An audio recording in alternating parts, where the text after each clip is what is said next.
Welcome to Inner Threads, a podcast on healing, wholeness, growth, and connection.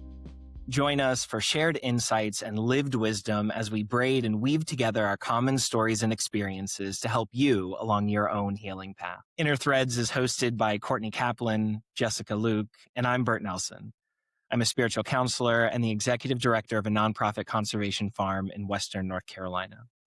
I'm interested in how spirituality, science, and shamanism come together to help us heal and live more fully as ourselves. I'm Jessica Luke. I work as a spiritual counselor, and I'm the founder of the Well-Grounded Soul and the 1440 Health Collective, a healing center in Bethesda, Maryland. I support people through times of change, helping them reconnect with their intuition, personal power, and the wisdom of the natural world. And I'm Courtney Kaplan. I'm a coach based in Oakland, California. And after years in the corporate world, I founded Iconic Leadership Coaching. My transformative coaching helps people create a good life, both personally and professionally. And I use multiple modalities, including emotional, physical, and spiritual tools to help my clients find peace and power.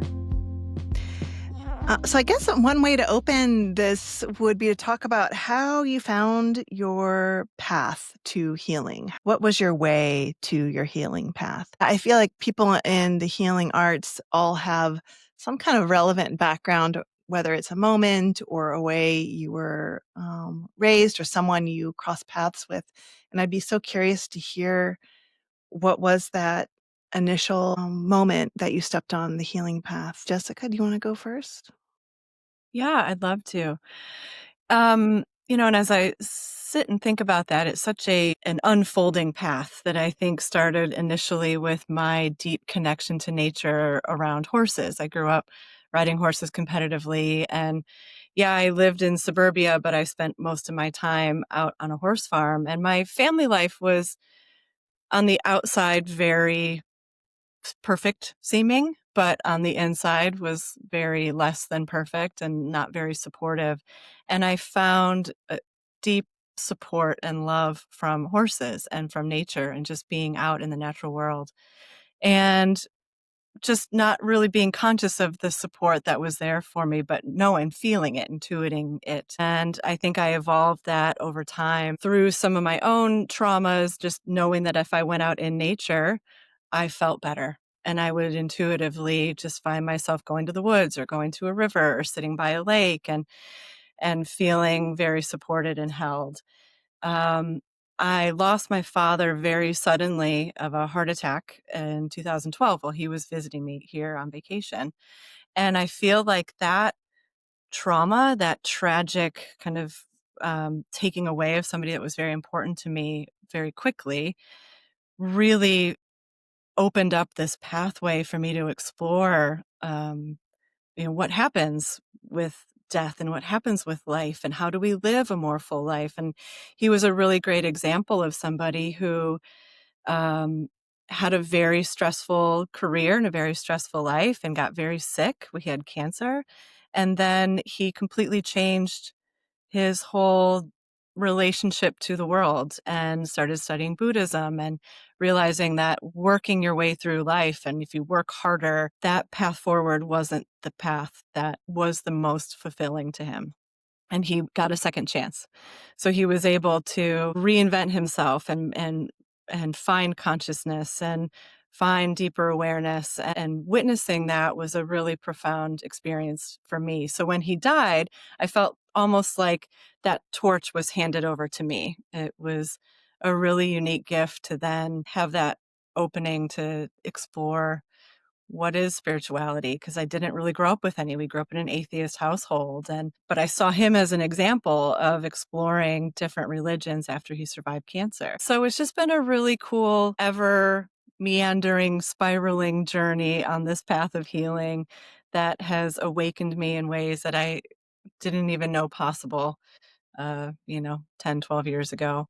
And I just love the path and super grateful to have found all of the other walkers of the path along the way and just leaning into that support and knowing that we're all supported, whether it's, spirit guide support or human support or animal support or nature support, all the ways that those things are here. So this path has been a profound way to move through the world. And I'm just ever excited that I can now hopefully assist other people walking along the path. That's beautiful. That's really lovely. And I feel like I learned one or two things about you that I didn't know before, which is really sweet. Bert, what about you? What are some of the earliest or most profound moments that kind of directed you? What a big question for someone who's already long-winded. I would say that early on, I was raised in a Baptist household, a conservative Baptist household in the South, and I loved God. Like that was it. I loved going to church. My friends were there. Felt like when you talked about church family, it really felt that way. I think everyone in the church thought that I was going to go to seminary and become a pastor and come back and be a youth pastor at the church and then lead the church. And I think I felt that way as well. I was in the youth ministry program there. And I had a moment one Sunday night that I was preaching in front of my church family that I realized, wow, I'm a fraud. And I had been working through my sexuality at the time and knew that this church preached fire and brimstone for queer people. And I was a queer person and I had a choice to make. And the choice I made at the time was it wouldn't be fair to my congregation for me to be up here lying. It didn't even occur to me that it wasn't fair to me to be up there hiding who I was lying. That comes later. But that was, 17 years old, a big let down, a big letting go of like, oh, I really thought that ministry was where I was meant to be. And I felt cast out and alone. It was not okay to be queer at where I lived. And that kind of pressure in the closet pivoted me to safer careers. And ultimately, I find myself in law school and then law career. And in my early 30s, I had my home that I owned. I was married. I still am married. I had cats and dogs and everything I'd ever wanted. The job I wanted, all of it, a good job. And there was one morning I woke up and I wanted to not be on this earth anymore. And what really struck me was, why? Like, if I have everything I'm supposed to have and I have everything that I've ever said I wanted, why do I want to die?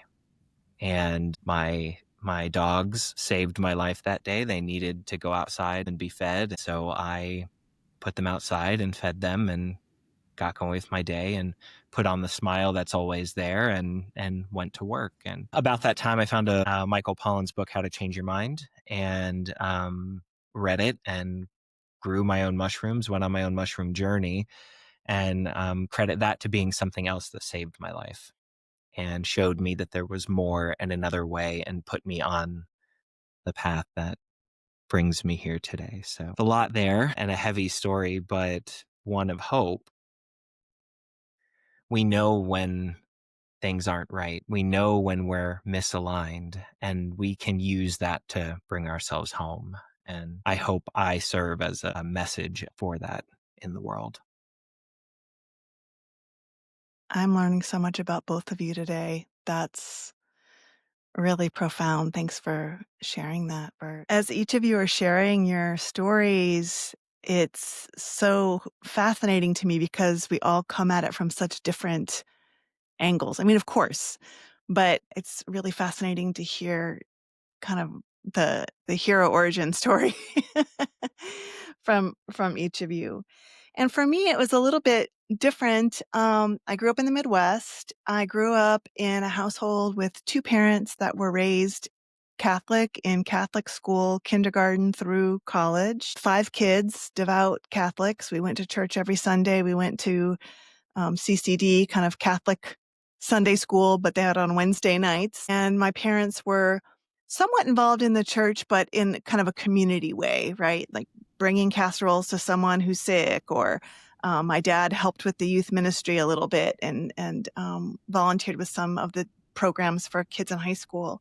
So we were really involved in church. And at that point, my biggest takeaway from all of that was be good. Be good and be obedient. You don't want to get on the wrong side of this organization, which looking back is a really strange thing to come away with at that point. But for me, spirituality or this moment was like, there's the church and the rules and the expectations, and you better go and be good and get good grades and be a good person and kind of fulfill those duties. And my parents were both like that too. They didn't question the church. They weren't very critical thinkers about the Catholic Church as a whole. And also, we lived in Indiana, so this was very unusual, but they had kind of a little bit of a bent towards New Age things. I don't know why or how or whatever. But back then, like, I think Deepak Chopra had just started to be about and be popular.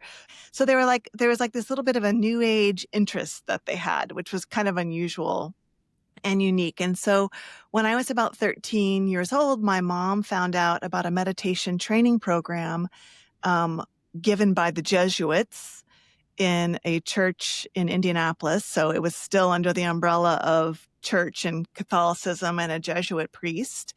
But the program was actually fairly radical looking back. It was a program called Silva Mind Control, which sounds completely nuts to me today, but is actually a pretty straightforward creative visualization, meditation program. And so hats off to my parents for putting all 5 of us through this Silva Mind Control meditation program. And I remember at that time I was about 13, and I really liked the experience of having contact with the consciousness behind my day-to-day consciousness, with a way to access a different part of me that wasn't just the striving, anxious person with a stomach ache who was always trying to do good and be good and get straight A's, that I had this access to something else. I will share one thing that really cemented the deal for me on this path was in Silva, they taught us how to visualize something that we wanted and hold that in our consciousness as a way to manifest said thing. And so at the time, I really wanted a dog. I wanted a toy poodle, apricot toy. I can picture I had a poster in my room of my apricot toy poodle pinned up there. And I thought, oh, I'm going to meditate. I'm going to picture this dog and we're going to get a dog. And my parents were like, absolutely not. This will not. We've got 5 kids. We're not animal people. No. But I persevered, had my poster, and then I started collecting babysitting money and kind of adding up my babysitting money to pay the adoption fee, started cutting out little ads from the breeders in the newspaper. Back then there were little classified ads in the back. And we got the dog. And then I don't know, like, I think I put my parents in a tough spot because they're like, well, she did the Silva Mind Control, and if we don't get the dog, then she's going to see that it doesn't work, and we want to reward. Or maybe my powerful meditations changed their mind. I don't know. But that is how I came to be the proud owner of a small apricot toy poodle. But that was my first exposure to kind of something outside of a very traditional foundation. And I think that also illustrates over time, and we can talk more about this later, I had a bit of that division of what is good and what is dutiful and what is important and how you show up and what power looks like in an organized religious structure. And then a separate part of myself, which was curious, wondering what else is behind this, what we would call ordinary reality, noticing that when I could access some of that attention and concentration, it helped me quite a bit. Like I said, as an anxious young person, trying to find their way through. But those things weren't unified.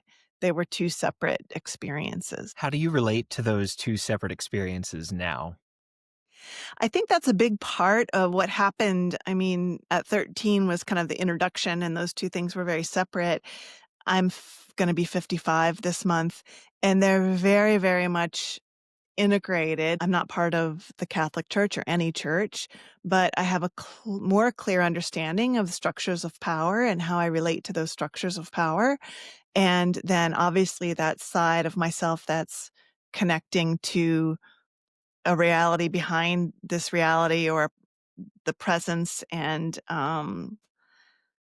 deep wisdom and understanding that's beyond, the mind, has gotten much more solidified, and a much bigger part of my life, for sure. Yeah, it's really interesting how both of you come from such a, strict religious upbringing, and how your paths have, through very different experiences, brought you to a much more deeper understanding, like you said, Courtney, of power. And it's just a really beautiful way to see how you can change, right? You're not stuck in that model that we're raised with, that there's options out there. It's really beautiful to see and listen to both of you. And I think for myself, as a coach working with some of my clients, trying to kind of unpack their stories or unpack old beliefs, for myself, I've been through that process. I don't know about you, Bert, but that those fundamental ideas or beliefs or stories are really in there and very unconscious. And it's taken me a lot of effort to kind of unwind some of those old early beliefs and old narratives about what's good enough, being good, being useful, what have you. What is your perspective, Bert? Have I done enough? Am I worthy? Have I done enough to receive the abundance, right? That's a big manifestation thing that I see people get caught up in often. I myself get caught up in that place. Like, have I done enough to get the gold yet? And for me, I've realized that was a part of the religious structure that I was raised in, that I realize now, and I'm not saying all churches have this was my personal experience, was I would never be good enough, right? Because you have to meet that perfect standard, and we always fall short. And I realize now how damaging that is. And so anytime I'm working with a client and I see that happening, it's, I think, imperative to point it out and just recognize, oh, I am telling this story about my experience and I'm attached to it in these particular ways. And that's why I'm operating the way I am. And I want to say, Courtney, about your story, that I love that your parents were open-minded enough to even consider the idea of something called the Silva mind control method. I was raised to believe that meditation sent you to hell. And that was a belief in our household. There was a point in my childhood, I remember the school system was talking about bringing prayer back to school, and that got put down. And then they were talking about, well, how about a quiet moment of meditation? And that got tamped down even harder because of how evil that was. So to have parents that would consider the Silva mind control method, I love that was there. And then that opened you to this magnificent world, right? And to that beautiful apricot toy poodle. I love that for you. Thanks. My parents have both passed, and so I don't remember how they got connected, but I do have to say that's a pretty radical step, in that direction. Jessica, I had a question for you. As someone who found some of your first kind of steps on the healing path through nature, these days we're so separated from nature, and we're so, we're on a screen, or we're in a man-made constructed room, or we're driving our car. What was it like to see a different kind of experience with horses or in nature? How did that come about? You know, it's also what's coming first is this idea of what I've been taught is called the edge lens. Like, even if you're in a city, if you look around, if you just open your awareness, there's trees or bushes around grocery store parking lots. There's trees on the side of the road that we fly by at 50 miles an hour. And we're just, listening to a podcast or talking to somebody on the phone, just mindless. But nature's always there. And we tend to overlook it when we live in the city, or feel like we have to go out into the country, out into the woods to experience nature. But it's always around. And maybe that leads into answering your question is, I would go to school and then go right from school. My mom would drive me out to the horse farm. And so I'd spend from like 4 o'clock till 7 p.m. out riding and taking my lessons. And I think I brought that back home with me. And I would just, sensory, I smelled like the horses. I had dirt all over me. My muscles were sore from riding. So it had these different components that I could tap into that feeling of being connected to nature all the time. And then I would be like, oh, I got to go to school and oh, I don't want to go. And then it was like, okay, but at the end of school, I get to go back out to the horse farm. So it was always my motivation to like trudge through the daily life of not wanting to be indoors, which we as adults find ourselves having to navigate that too. But I just found it really grounding and supportive coming into my household. And feel like I keep bringing up my dad, but he was a really great teacher for me about nature. And we would sit outside in the grass and look up at the sky. And he really helped remind me to keep connecting to that. And I wonder if that was just innately or intuitively a way that he could ground himself through his busy life too. Absolutely. I mean, it's true. We're surrounded by nature and we're blind to it at the same time. Yeah. Yeah. Yeah. Now, Courtney, I know you keep an incredible garden that sometimes keeps you, as I understand it. What attracts you to that experience of nature? Well, I've always loved being outside, but at one point, maybe 7, 8 years ago, I was getting in my car to go to work, and I realized I got in my car, drove on a highway, sat in a cubicle, got back in the car, highway, garage, home, bed. And I realized I really don't know where I live. Like, I don't know what is growing around me or what is supposed to be growing around me. I couldn't identify 5 plants, you know what I mean? And I felt like that's wrong. Like, I wanted to know, where do I live and what lives where I live? And my younger son had a readathon at school, and they were raising money for a group that was trying to rematriate land in Oakland, California. So they take pieces of property. It's a group of indigenous people led by women, and they take hold of that property and then use it for community activities, replant native plants in those spaces, educate the community more about these things that I wanted to know about. Where do I live? And what lives where I live, and what lived here before I lived here. And so those are some big questions, but that really started this thread of being more connected to my environment in a way that was more of a community member and not just a consumer, right? Like, before that, I'd like to go to a park and walk through the park and look at the prettiness, but I was just kind of consuming. And now I try more and more to be a community member in those spaces. Pick up a little litter, volunteer to plant some plants, plant some of those California native plants on my own property. And it's a journey. Like, I'm 2% along this journey, but it was a real transformation for me to go from passive observer of pretty things in nature, although that's incredibly healing and enough if that's what you do. But I was really curious to know more and get more involved. And it's been humbling. It's been really humbling to have this garden. I know right now I hear a lot of people saying, like, it's a great time to start a garden and be more self-sufficient, and you should grow plants in your area. Listen, that is easy to say. It's much harder to do. And I've had such a deep respect for people that have that knowledge of how to save seeds, when to harvest, what soil qualities mean, how to amend soils appropriately, plus. And I think that was part of this disconnect of me being a busy, good, productive member of society, car, highway, office, highway, home, to being more connected to my community and environment. And that's been a huge healing experience for me. And Bert, you and your land, do you want to talk a little bit about your amazing place that you found yourself landed on? Right before we got on this call, I was feeling a bit pressured today and not wanting to feel that way coming into this. I went outside and I realized I hadn't harvested any goldenrod or aster yet. And So I'm collecting some goldenrod and aster. And at first I'm like, oh, I should have been out here a week and a half ago doing this. There's not enough fresh that I'm looking for. Some of it started to go to seed. And by the end of it, I was just in such a good mood. Just a way that nature can be so supportive. And that was about 20 minutes of just being outside barefoot, collecting flowers that are growing wild.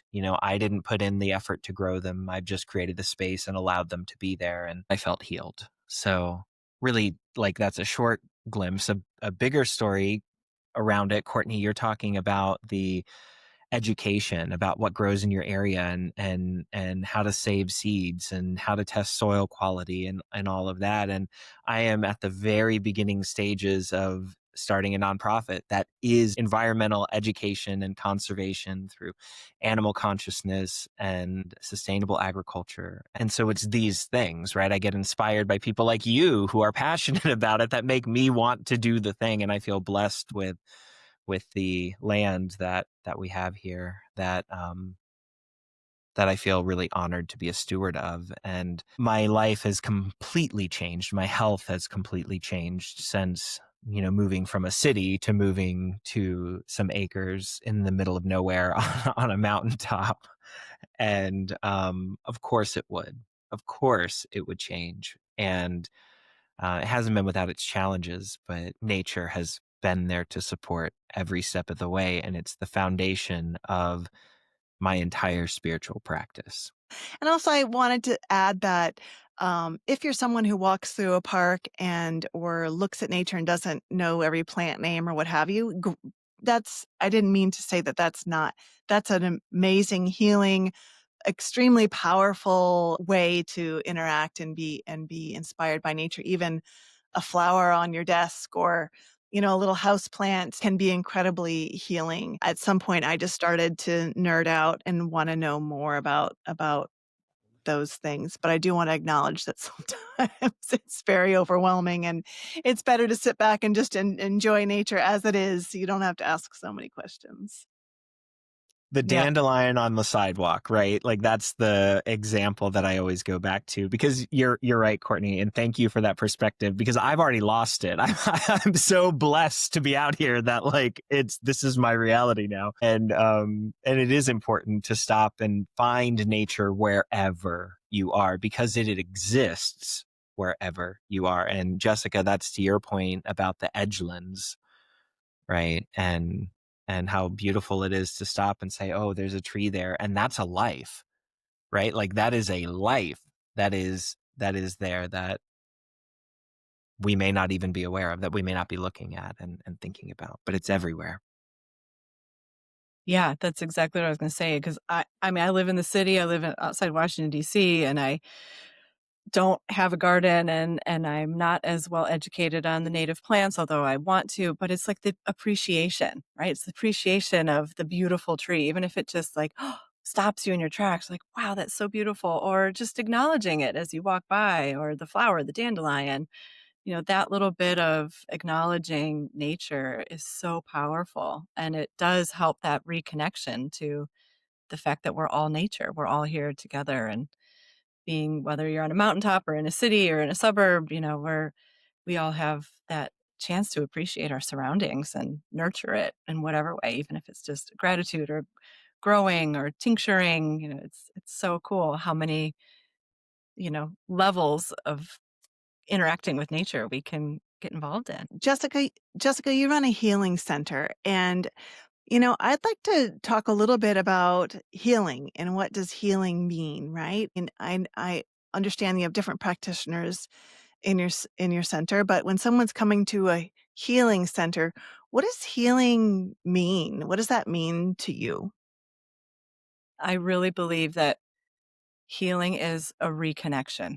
It's like a reconnection to yourself. And we've been talking about a reconnection to nature. And we can find that healing through nature. And, maybe some people just don't find that, or they're not quite at that step. So here in this healing center, 1440 Health, there's a variety of practitioners. And I always felt like, even in my own healing journey I know, Courtney, you mentioned having stomach aches and as a child, and that was my whole thing too. And autoimmune disease and unresolved trauma that was creating relational problems and all these different kind of manifestations of not being healthy. I tried everything. I tried massage, I tried acupuncture, I tried counseling and yoga, and certain things worked and certain things didn't. So my whole thought with healing is you kind of have to find what works for you, your tribe, your your inner circle of energy and power that help you heal, to help you feel more complete and more whole. So the idea here with this healing center is to offer those varieties all in one place. Because generally, these types of practitioners can be a solo endeavor. We can kind of be isolated.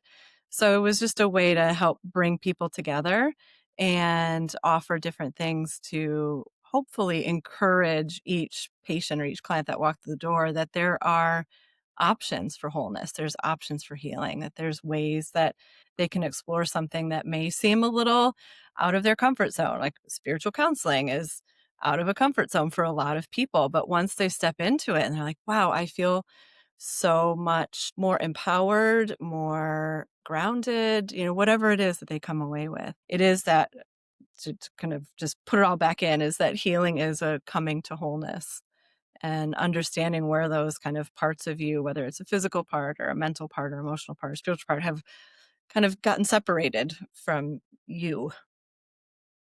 Perfect. We're done here.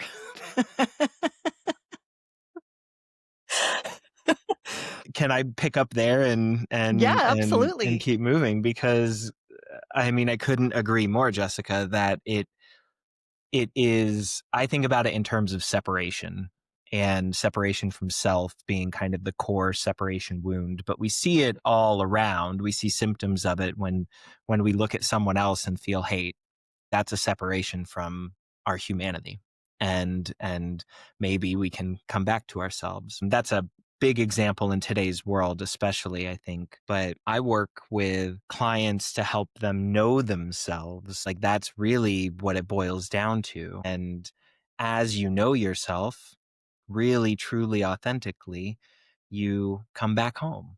You come back to yourself. And there's so many different paths home, Jessica, as you say here. And I work with 7 aspects of experience that reflect back to me what it means to be alive and conscious in the world. And if I'm intentionally engaged with each of those, present with each of those, then I am living whole, healthy life. So healing is not just one thing. I think a lot of people think, oh, this one therapy is going to cure, or this one medicine is going to cure, or this one diet is going to cure. And I think that is thinking about the body as a single thing, as a monoculture environment. And it's not. We are a diverse being, and our health is very diverse. And so when I'm in nature, I'm present. And when I'm present, I'm home. I'm in my body. When we're worried about our boss yelling at us about something that's happening at work that maybe is or isn't our responsibility, or we're worried about the thing that our partner said to us that was hurtful when they were experiencing some pain, and we're back in that place. We're not here.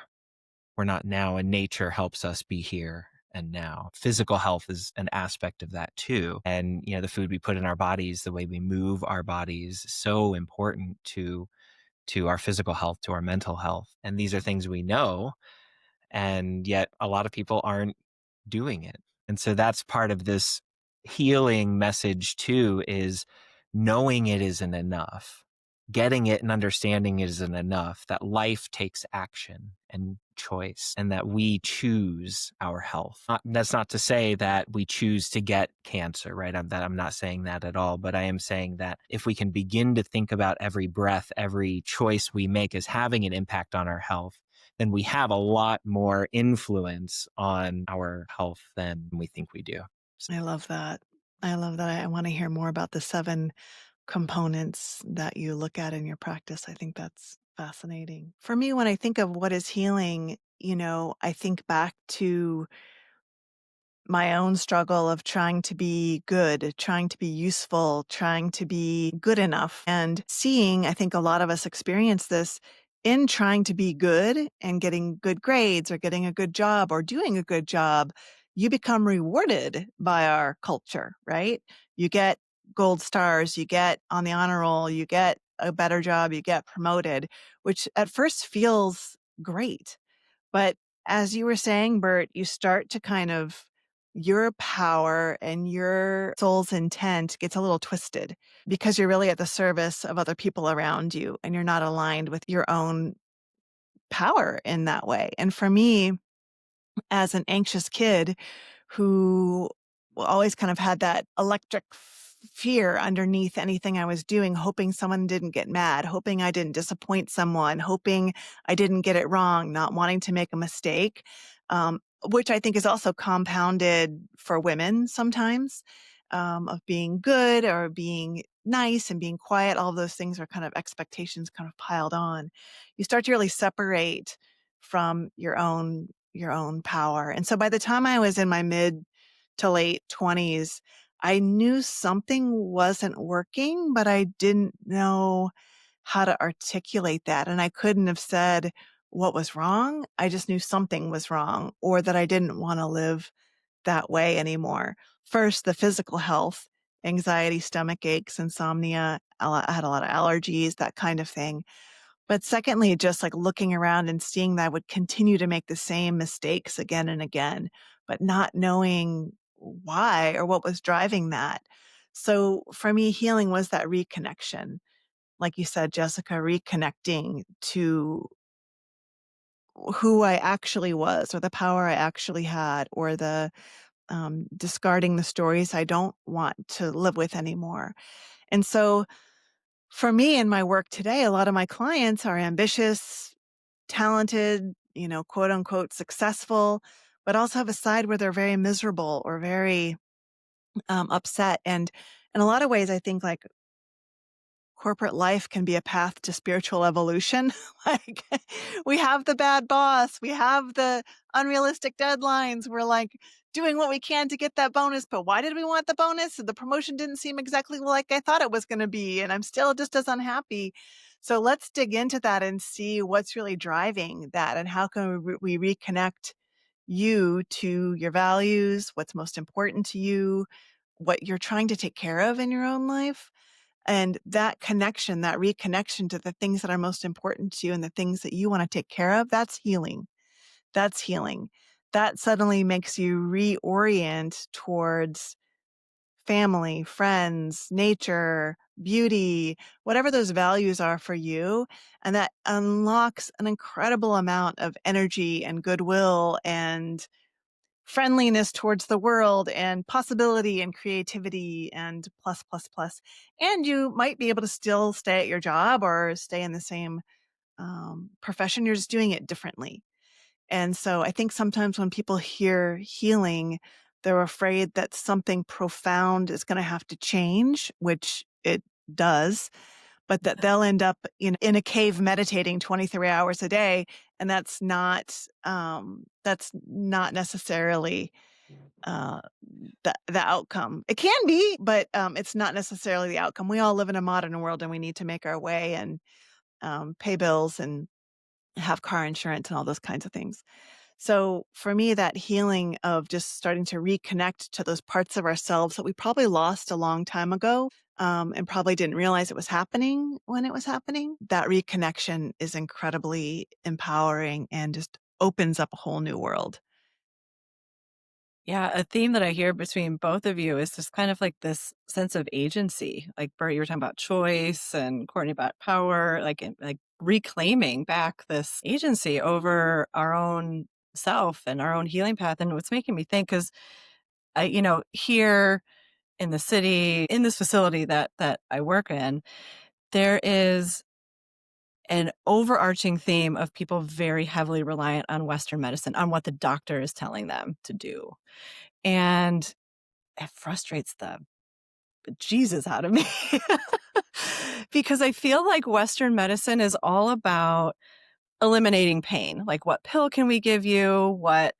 It's all like avoidant almost. It's like, okay, yeah, I hear you have this, we'll just say back pain, but here, take this pill. But it's not actually look at the root of why you might have this back pain.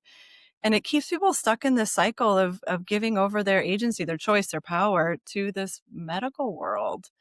And really, sometimes the healing is like the capacity to hold the pain, kind of like you might have to dig into that a little bit. And it doesn't mean you have to meditate 23 hours a day to get there, but some changes are going to have to be made. And, it's a tough road for someone, I think, to really step into that sense of choice and agency and power. And it's really cool that we're all out in the world helping people navigate that. Yeah, I think a lot of times when I work with people and myself too in earlier days, I was kind of like a lollipop on a stick. Like I only mentally oriented, right? So I was only using my thinking faculties and not connected to my body or anything under my neck.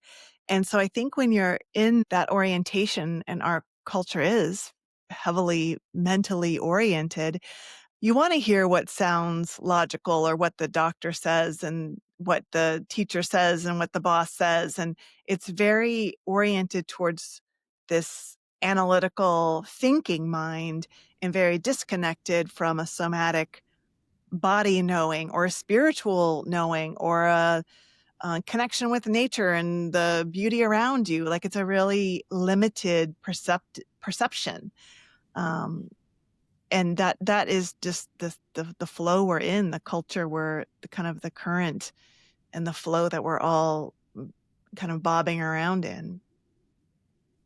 I see it as a symptom of people not wanting to take responsibility for themselves and their experience in the world, right? And so the doctor said this, so, I don't have to take any responsibility, or the minister said this, so I don't have to take any responsibility. That's a layer that I see that frustrates me, and that we live in a consumption-driven world that expects instant gratification, that expects same day delivery of anything I want for free.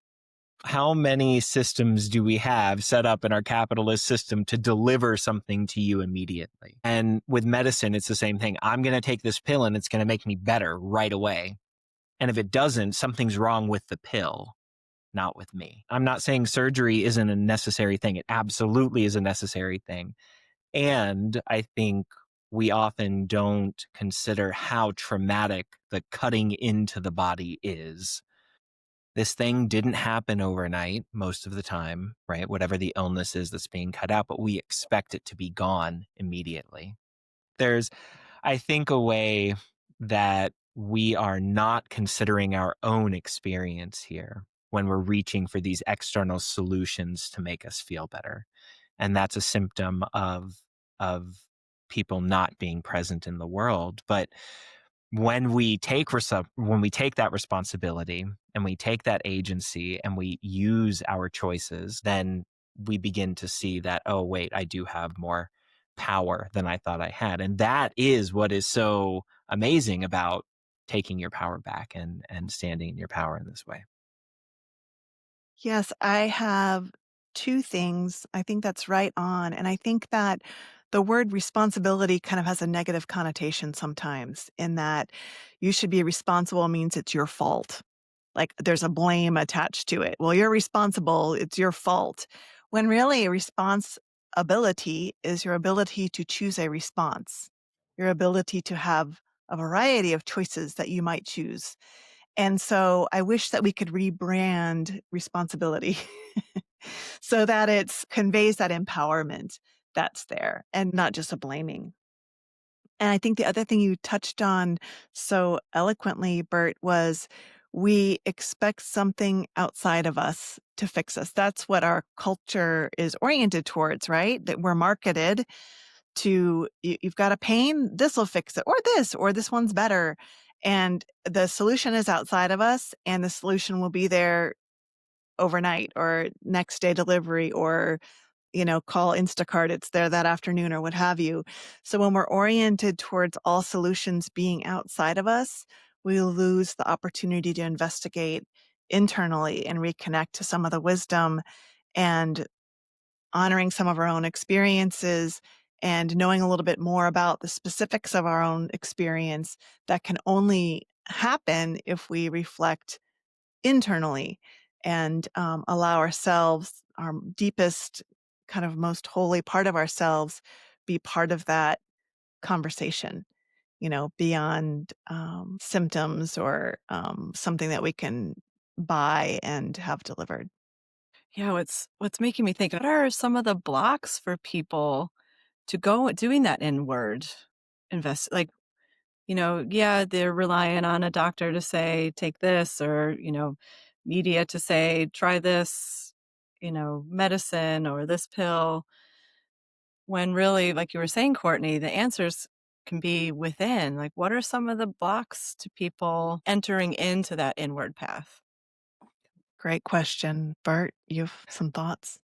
Uh, I think because it's hard is the answer. I mean, like, that's really what it boils down to. And it feels so flimsy to me now. Um, my dad was talking to me about something recently, and he said, "Son, I'm 81 years old. I can't change." And I said, "No, Dad, that's an excuse." And he said, "Well, it's hard." And I said to him, "Since when was because it's hard ever a good enough reason to not do something?" And he didn't have a response to that. And I think he is one of the most hardworking people I've known. We have a lot of choices to make in a modern world every day, many that we don't even think about, and that drains us. When we have other people make decisions for us, that drains us even more. That's us giving away our personal power rather than claiming it. And so at the end of the day, we're tired. I mean, how many of you have had clients who are just like, I'm exhausted and I don't know what to do, right? And I know I need to be doing more, but by the time I've taken care of my family and by the time I've taken care of my job, I can't take care of myself. There's not anything left. There's no fuel left in the tank. I've been there. I know what that feels like. And so it's hard. And I think people expect so much of themselves. Courtney, you were saying, like, am I good enough? Be good, do well, be productive. That we expect so much of ourselves that when we have no fuel in the tank, we just say, oh, I must not be good enough. I'm failing. And that might not be the case at all. So those are some ways. And then there's addiction, whether it's addiction to entertainment or addiction to substances or addiction to the phone in your hand and whatever it is you choose to scroll, right? That to make time and space for ourselves, we have to give some of that stuff that's bad for us up, but we're addicted to it. We're used to it. It's how we support ourselves when we're feeling low, when we're feeling empty. Right. And so now we're asking people to not just make choices that are hard for them, but make choices that are going to put them through withdrawal symptoms, spiritual withdrawal symptoms. And so, of course, people don't do the work. Of course they don't. But it doesn't have to be all or nothing. It doesn't have to be this big, massive, impossible task. It can be one small choice every day to be kind to yourself that can bloom into something really, really beautiful. I think that's amazing. I mean, also, I think the variety of addictive choices we have these days is beyond anything in the history of human experience, right? Uh, and that plays a big part in just numbing and taking up our time and energy. And for me, there are two other points that I think prevent people from kind of seeking out healing. One, to build on Bert's point of someone being overwhelmed and exhausted, if you're really overwhelmed and you don't know where to start, it's hard to know. Do I look for an acupuncturist? Do I look for a therapist? What kind of therapist? Do I look for a coach? Do I just need a massage? Do I need to talk to a psychic? Like it can be really hard to know where to go first. And that takes time, money, energy. And if you don't hit it off with that person or you get a bad actor of some kind, it can kind of discourage you further. Still no excuses of not taking that action, but it can happen. And it can be one more thing, right? Like having to do this is one more thing on top of the already impossible list of things to do. 100% in a culture that overwhelms us. overwhelms us in what's expected from us at work, what's expected of us at home, what's expected of us, and then the amount of information and addiction possibilities, finding a steps on a healing path would be low on the list. I mean, it's very hard to make that a priority. And the other thing I think that happens is a little bit where I was in my late 20s of not really knowing the water I was swimming in. So kind of knowing something was wrong, but I guess this is just how it is. Is this just how it is? Maybe it is. It's how everyone else I know is living. So maybe this is just the way life is. And anything alternative or different also can kind of play off as being a little bit weird or frightening, right?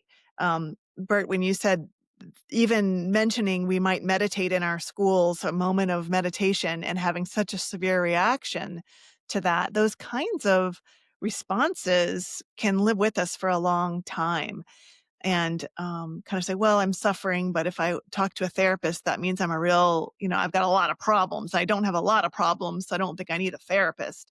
Like we can kind of talk ourselves out of getting the help that we need because being in that vulnerable space is so painful, or admitting that we're in a vulnerable space where we need some kind of support or something to make it better is such a scary place to be. Yeah, Courtney, you mentioned before about like being cut off at your head, at your neck, like how like we live in such a mentally driven society and everything is, if I can just think my way through it, I'll be fine. Or even the kind of what you were touching on, like a little bit of the ego being like, I don't know that we want to do this. This is safe and comfortable where we are right now. You could be, weird if you go see a therapist and talk about this stuff. You're good. You're fine. Don't worry about it. Just keep going. And that keeps people in their head. And by the way, I will add no shade to therapists, but sometimes therapists can add to the mental orientation, right?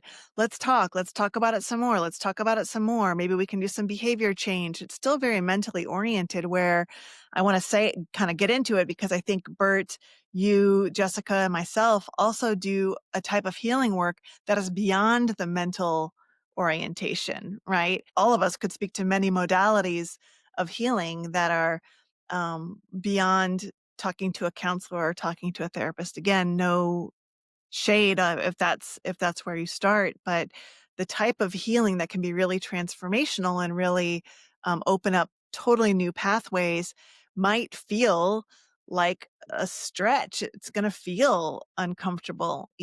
Bert, like you said, your dad saying, well, it's hard. It is a flavor of uncomfortable or new. And I think that can be enough to stop someone. So what do we do about it? How do we help our clients? Jessica, what's something that you do, like one small actionable thing that you do in your personal practice that brings you joy? Oh, you had mentioned earlier just about being present, and I think you're relating it to being, feeling presence in nature. Good old Eckhart Tolle, here, the now, like the power of now, and just always, if there's anything that kind of pulls me out of my joy, it's generally because I'm going out of the now. I'm not present. I'm thinking about something I have to do, or, oh, boy, that person really ticked me off today and driving, whatever it is, but it's always coming back to this feeling of presence and gratitude. There's always this space for light and joy and just that feeling of being connected in my, and that's a daily practice that started out more of like oh, I really have to practice this. I really have to make this something to focus on. And to our point that, yeah, you might make it a 23-hour a day practice of meditating, but sometimes it's just the little bits of